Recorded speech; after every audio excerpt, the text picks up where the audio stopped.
from New York City, the makers of Clipper Craft clothes for men, and more than 1,200 leading retail stores from coast to coast, present Sir Arthur Conan Doyle's immortal character, the world's most famous detective, Sherlock Holmes, starring John Stanley.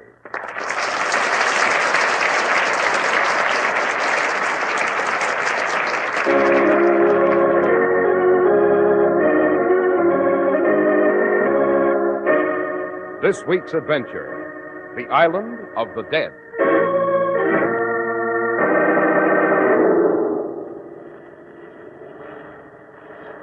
Now look, Holmes, if I stand by the edge of this rock, I can just reach that rope ladder. Then we can sneak aboard the ship. Seize the rope, Watson. Quickly. Careful. Got it, Holmes. Up we go. This blasted rope is slippery. Silence, Watson. If we make the slightest sound, someone on that deck will blow our heads off.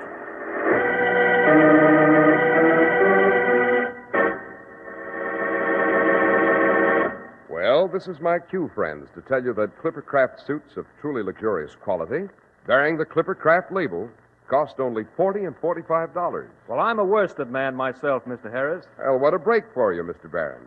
You've never seen worsted suits as elegant as Clipper Craft's for only $45. Terrific if true, but how come? Well, it's Clipper Craft's tremendous manufacturing plan, concentrating the enormous purchasing power of more than 1,200 fine independent stores from coast to coast for incredible savings in production and distribution. Good enough. Say, what I want to But know... remember, it's not a genuine Clipper Craft suit or coat unless it bears the renowned Clipper Craft label, like the sterling mark on fine silver. It's your guarantee of superior value. Where do I get those Clipper Craft suits you say I'll go for? Well, right in your own community at the friendly independent store that sells clothes bearing the famous Clipper Craft label. And you can save plenty on Clipper Craft's top coats and overcoats, too. Comparing Clipper Craft with clothes selling for many dollars more will prove it.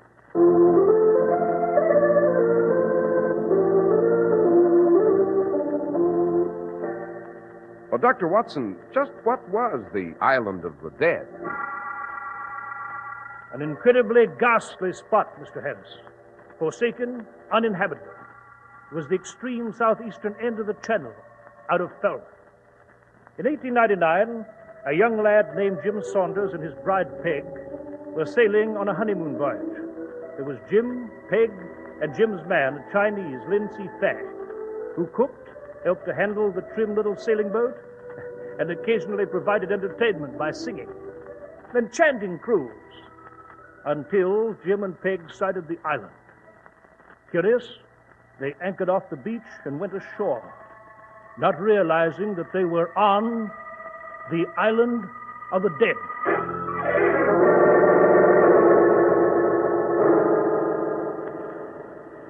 I don't see why Lynn didn't come along with us, Jim. Oh, he'll be along in a while, Peg, darling. He's polishing the brass again.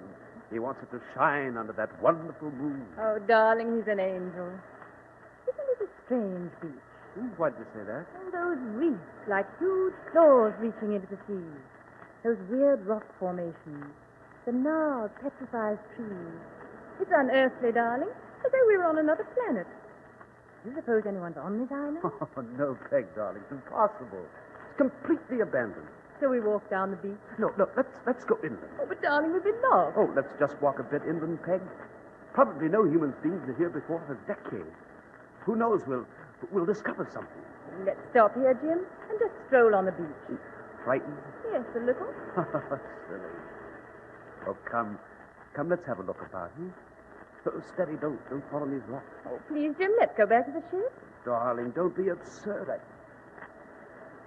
What's that? Where? Lying in the sand. It's a skull. A human skull. Oh, Jim, we're going back to the sailboat this instant. I knew there was something awful about this island. But there's no reason to be frightened. This is probably just the skull of an old sailor shipwrecked here centuries ago. Probably, but we can't be sure. But Peg will never be here again. Very few people have an opportunity to see an island like this. Haven't you an adventurer's spirit? Oh, come on. Oh, well. Watch that bush. Now, that's the girl. Wait. You hear something? Yes. It sounded as though someone was behind us. Couldn't be Lynn. He wouldn't steal about like that. Who's there? Who's there? Probably just our imagination. Jim, I don't care what you say. We're going back to the ship. All right, if you insist, but What's wrong now? under that tree, it looks like another human skull. It is! It is! Come on, run back to the ship. Calmly, Peg, calmly. Give me your hand. We'll go back. I hardly think so, sir. What? Where did you come from? He has a revolver, Jim. Who are you? The name is Cavendish. Yours? Saunders. We're Mr. and Mrs. James Saunders. I'm obliged to ask both of you to board my ship. Your ship? I don't see any. It's anchored on the other side of this island. It's not visible from this point. Put that revolver down and get out of here. We're going back to our own ship. Answer my question. What are you doing on this island? Just scouting about. We're on our honeymoon. We saw the island, wondered about it. You were not sent here? Of course not. You see, there is the possibility that you were sent to investigate, that this is a ruse. There is also the fact that were I to allow you to leave the island, you might very well report my presence here. In another moment, you would have sighted my ship.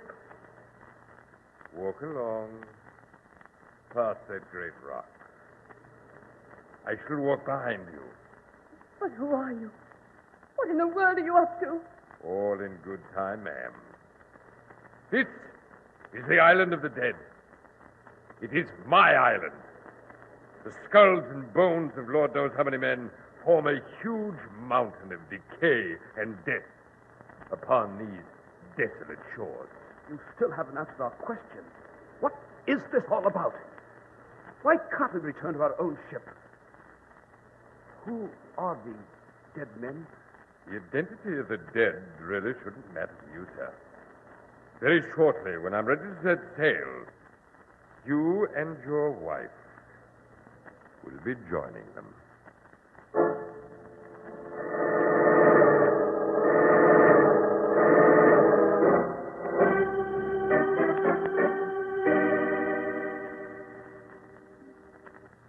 By George, Holmes, this is the sort of evening here at Baker Street that I relish. A fire crackling merrily along, adequate time for me to browse through my medical texts. And for me to rummage about in the archives of crime, Watson? I regret that your tranquility is about to be disturbed. Oh, really? Yes, on our stairway, there are the steady, distinctive steps of a certain determined gentleman. They are the clumsy feet of the law. In short, our mutual acquaintance, Inspector Lestrade of Scotland Yard. He will now pause for a moment to regain his breath. He will then assume his most authoritative air and knock. Lestrade is of that tiresome breed of humanity that's always predictable. I'll answer it. Well, good evening, Inspector Lestrade. Dr. Watson? Holmes? Lestrade, aside from the fact that you traveled here via the underground, that you had luncheon at the Criterion Bar, that you haven't been to Scotland Yard for some time, what additional information have you for me? Oh, Holmes, now really. How do you arrive at those conclusions? Because, my dear Watson, in his left hand, Lestrade carries a variety of sweets sold only in the underground. Upon his shoes are white markings clearly made by a lime wash. The Criterion's repairing its main entrance with a wash, and Lestrade has managed to step into it. There's also a button missing from the sleeve of his jacket. He would never appear at the yard and risk censure without its being replaced. Therefore, he has not been to the yard for some time. I hope, Holmes, that this dazzling display of your brilliance will not be dimmed by the problem I'm about to present. Most unlikely, my dear Lestrade. Most unlikely. Now, look here. There's a young couple, a Jim Saunders and his bride, Peg. Mr. Saunders is the son of Henry Saunders. His father's He's an extremely wealthy collier, owns and operates mines at Newcastle. Yes. Young Jim and his bride set sail from Falmouth on their honeymoon along with a Chinese cook, Lin Si Fang. They're promised to return shortly. But they've vanished. Precisely.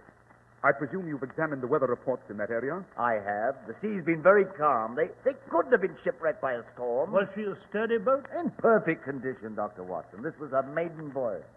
Young Saunders purchased the boat just before the wedding. Now, the elder Saunders is a good deal of a fuss budget. He's worried. He's also rather powerful politically. He turned the yard upside down, demanding an explanation of the couple's whereabouts. Did you telegraph an inquiry to the French coast, Lestrade? I did, and every village along our coast where they might have put in, and there's no sign of them. I see. It's a small vessel. They couldn't possibly have sailed very far. But confound it, they couldn't simply disappear into thin air. It's the most fantastic riddle. And knowing that I have an eternal fascination for the inscrutable, you've decided to consult me in the hope of tracking down Mr. and Mrs. Saunders before the elder Saunders causes heads to fall at the yard. That's a crude way of putting it, Holmes. But you've an extensive file on baffling cases.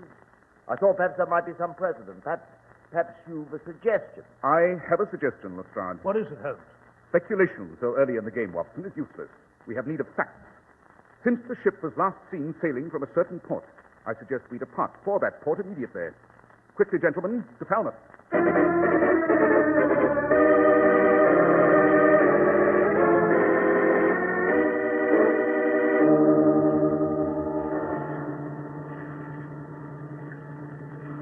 Holmes, I venture to say you've led us on a fruitless and absurd journey. We've learned nothing here at Falmouth Harbor. Lestrade is correct, Holmes.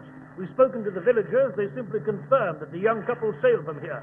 But now, riding about in the harbor in this police launch, shivering in this bitter cold night, it's pointless. I persist, gentlemen, that since Mr. and Mrs. Saunders disappeared from this harbor, these waters will eventually produce evidence, however flimsy, that will ultimately explain the mystery.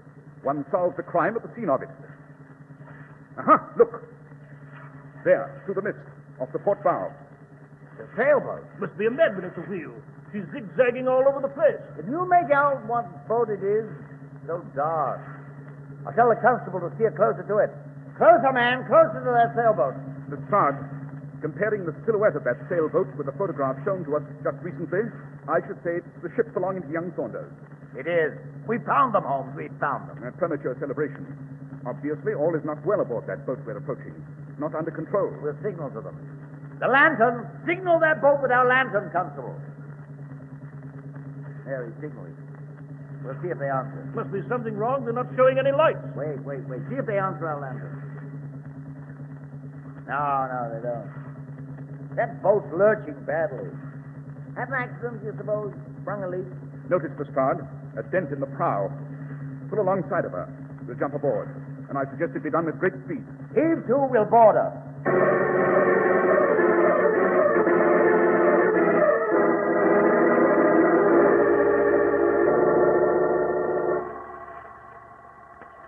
Oh, can you get over that rail, Holmes? I'm over, Watson. I'm with you. I'll just jump to the deck. So. Come along, Holmes. We'll talk to that chap at the wheel. You see him? He can't be alone aboard this boat, can he? Hello? Hello there. Who's aboard? I should say, gentlemen, we did not receive an answer to our signal, because the man at the wheel is utterly incapable of answering anything whatsoever. It's Saunders' servant, the Chinese, Lindsay Fang. Yes, he's been stabbed in the back. Yes. If your young couple's still alive, Lestrade, they're in mortal danger. They've lost their boat. Their pilot stands alone, dead, up to his boots in his own blood, lashed to his wheel, and sailing the seven seas.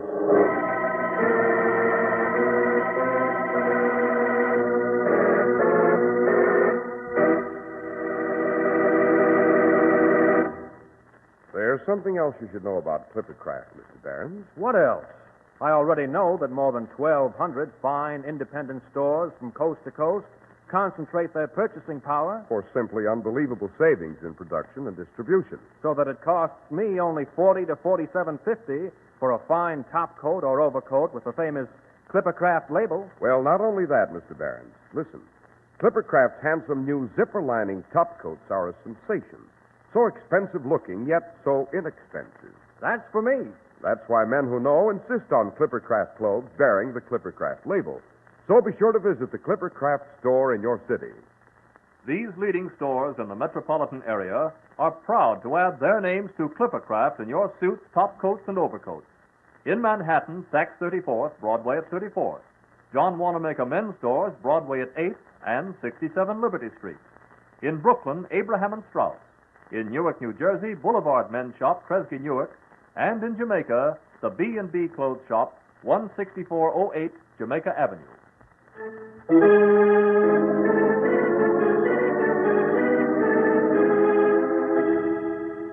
Dr. Watson, we're impatient to learn what Mr. Holmes did after discovering the body of the dead Chinese lashed to the wheel of young Saunders' ship. You will recall, Mr. Harris, that meantime, young Saunders and his bride were on the island, the prisoners of a burly stranger named Cavendish, who threatened to kill them. Of course, we knew nothing of this. Aboard Saunders' boat, which Holmes Lestrade and I had found in the sea off Falmouth, the three of us held a council in the cabin.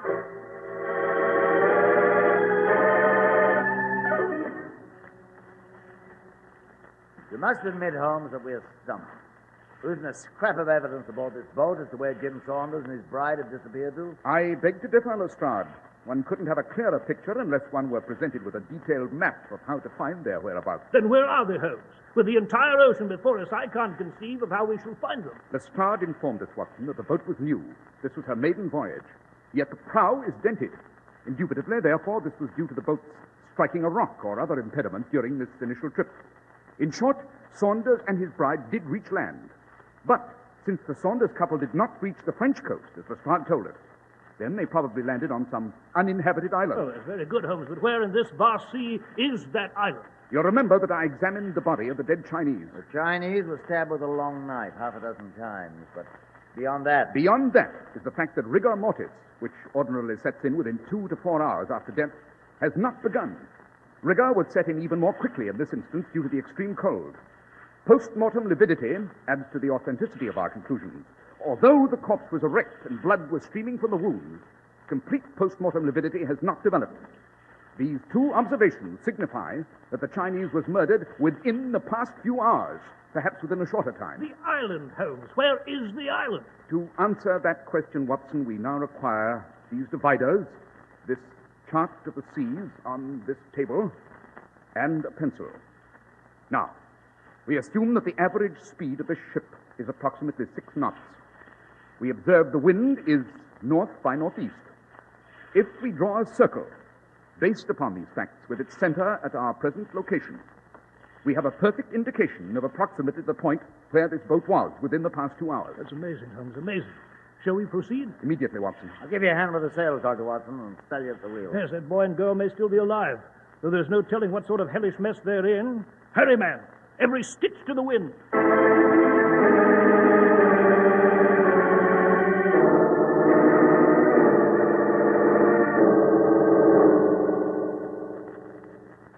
Be seated, Mr. Saunders, Mrs. Saunders.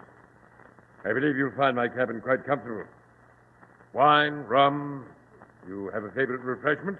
No, Cavendish. This is the most outrageous. Your protests are of no avail, Mrs. Saunders. We're the only persons within many miles of this island, and I've plenty of bullets in this gun. My crew has gone after your ship to do away with your Chinese deckhand. As soon as they informed me that he'd sailed off for help, I dispatched them. You must have set sail when you failed to return. My crew will pick up the supplies we require in Falmouth and return shortly. What is this all about? This island is a priceless rendezvous for me, Saunders. I do not intend to have it publicized. But who are you? Cavendish is the name, sir. I'm a descendant of Cavendish the pirate. Do you recognize the name in that connection? Yes, I do. It's a great name, ranking in the fabulous lore of piracy with those of Drake, Hawkins, Morgan, Jean Lafitte. My ancestor commanded a flotilla under Sir Walter Raleigh. He was as fearless a buccaneer as ever to spoil the Indies or ravage the Spanish Armada. It was on a map he bequeathed to his heirs that I found a description of this island. But why is it the island of the dead? It was once a pirate rendezvous, ma'am, and the freebooters slew each other in struggles over loot, leaving the bones of the dead to rot, leaving the skulls you found. And this is your island? It is. Suffice it that I cannot afford for you to return to England with news of this island and of my ship. It's a 1:15 in the morning. My crew will arrive momentarily. Then I shall kill the two of you.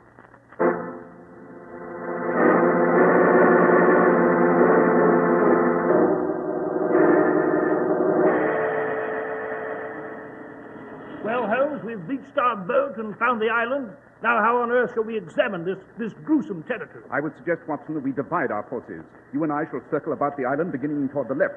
You, Lestrade, might investigate in the opposite direction. Very well.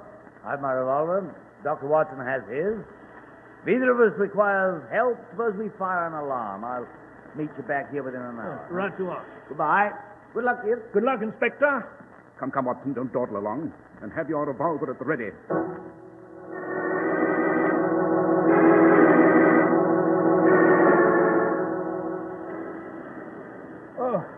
Oh, this is exhausting, Holmes. Marching along this way, you know. Look, Holmes. There's a ship. A huge ship. Yes. On which we may find Mr. and Mrs. Saunders, Watson, and possibly the motivation for the death of the Chinese. We must go aboard. Unobtrusively, of course. Follow me. Yes. The decks are deserted. It should be possible to sneak aboard unnoticed. Let's do it. Up the Jacob's ladder, you see it? Dangling close to the edge of those rocks. Yes. I believe we can manage it. Come on, Holmes. Quietly, Watson, very quietly. If the master of this ship's been responsible for the ruthless murder of Lin Si Fang, I dare say he'd be delighted to add our names to the list, possibly with an even more loathsome technique. Here, if I stand to the edge of this rock, I can just reach that rope ladder. Careful. Got it, Holmes. Then up we go. Follow up behind me, Watson. When my eyes reach the level of the deck, I shall pause and have a look about. Now, up. Oh, this blasted rope is slippery. Silence, Watson. If we are heard, someone on that deck will blow our heads off.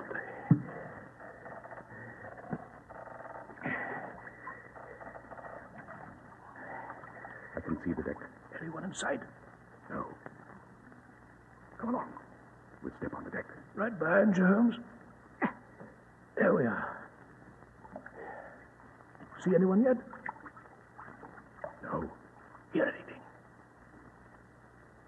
No. Look down in that hold. This ship is loading. What sort of cargo is it? We'll have a closer look. Tiptoe. What is all that in the hold? All that, Watson, is priceless. Priceless? Yes. There's none of it's packaged. Just tossed into the hold. I see bottles in there. There's cloth, chinaware. Special type of bottle and of cloth and of chinaware.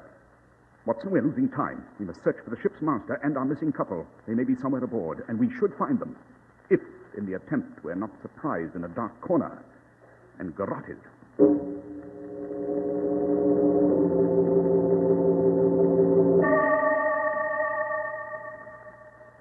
It's 1 o'clock, Mr. Saunders. I must prepare for the arrival of my crew. You and your wife now become a burden to me. Stand up, both of you. I said stand up, both of you! We would overdo it, Falmouth, even before we reach this island, Cavendish. A search party must be out. They'll find you. I doubt it. Within the hour, we shall have steam up and put to sea. If they do find me, I shall simply say that I've never seen or heard of you. With your bodies at the lowest depths, it should be difficult to prove the contrary. Mrs. Saunders. Yes? I shall shoot you first.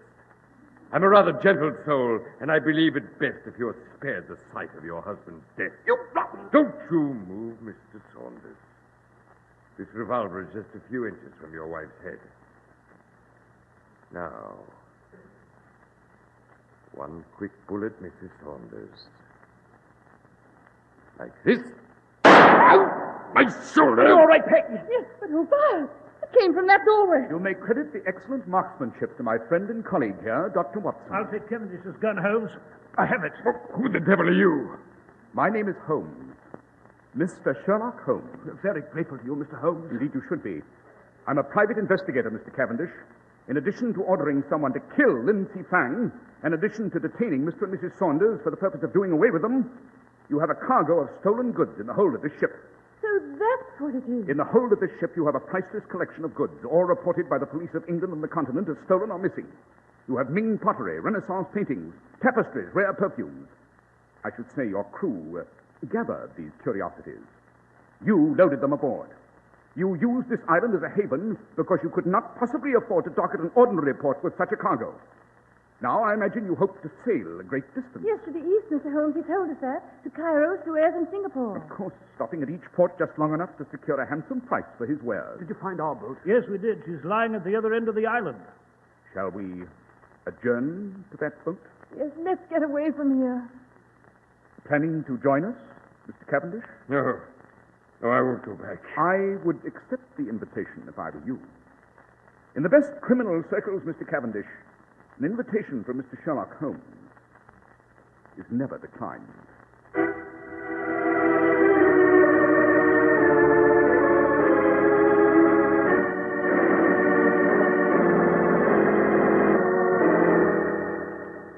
Is Mr. Cavendish safely tied up in the cabin, Watson? Yes, he is, Holmes. Saunders and his bride will be out in a moment to help us set sail for Falmouth. Oh, Why, it's Inspector Lestrade, come back from his search. You know, I'd completely forgotten about him. I searched my side of the island thoroughly, Holmes. Couldn't find hide nor hair of young Saunders nor of his bride. Taken us here on a fool's errand. You've wasted unspeakably valuable time, and you've obstructed the proper procedure of the law with your fantastic notions. I have, Lestrade. You have, sir. If you will step into this cabin... But what the... Inspector Lestrade, may I present Mr. and Mrs. Saunders and the gentleman responsible for Fang's murder and their kidnapping, Mr. Cavendish, our newest pirate. What? I am no ordinary footpad, Inspector. I anticipate being treated as befits my station. If you will assign a well-manned police launch to this island, Lestrade, they'll find a complete inventory of certain goods stolen from a dozen cities recently in the hold of Mr. Cavendish's vessel. Aboard it, in a short while, they'll also find his crew. Undoubtedly a prize catch of assorted scoundrels and thieves. Well, you've done it again, Holmes. Yes, I must compliment you, Holmes. You've protected society from a notorious brigand, and you've saved two newly married youngsters who may now look forward to enjoying a full life together. Sentimental nonsense. I've merely arrived at the solution of another problem in criminal detection. The lives of everyone involved in this case will soon be reduced to a few lines scribbled upon an index card in my files. Their proper perspective, Lestrade. Their proper perspective.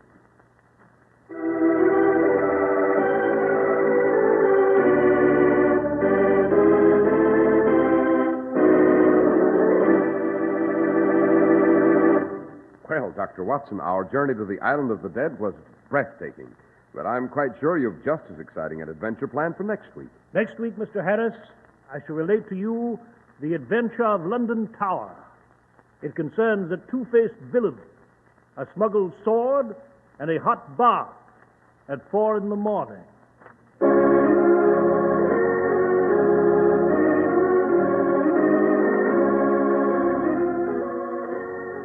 The makers of Clippercraft clothes and more than 1,200 stores from coast to coast have brought you another in the new series of broadcasts featuring the world's most famous detective, Sherlock Holmes.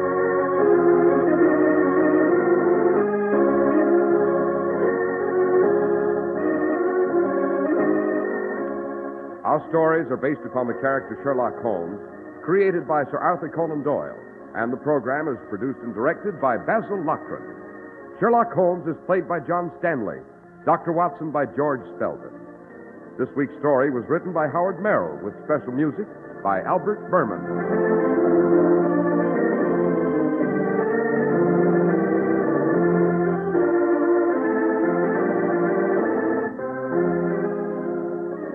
If you don't know your Clippercraft dealer, write Clippercraft, 200 Fifth Avenue, New York City.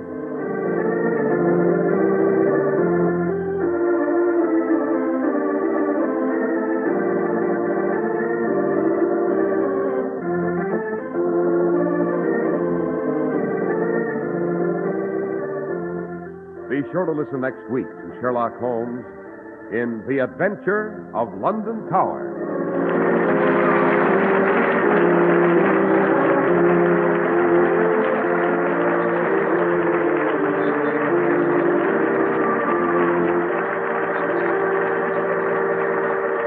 This is Cy Harris speaking for Clippercraft Clothes. This is the Mutual Broadcasting System.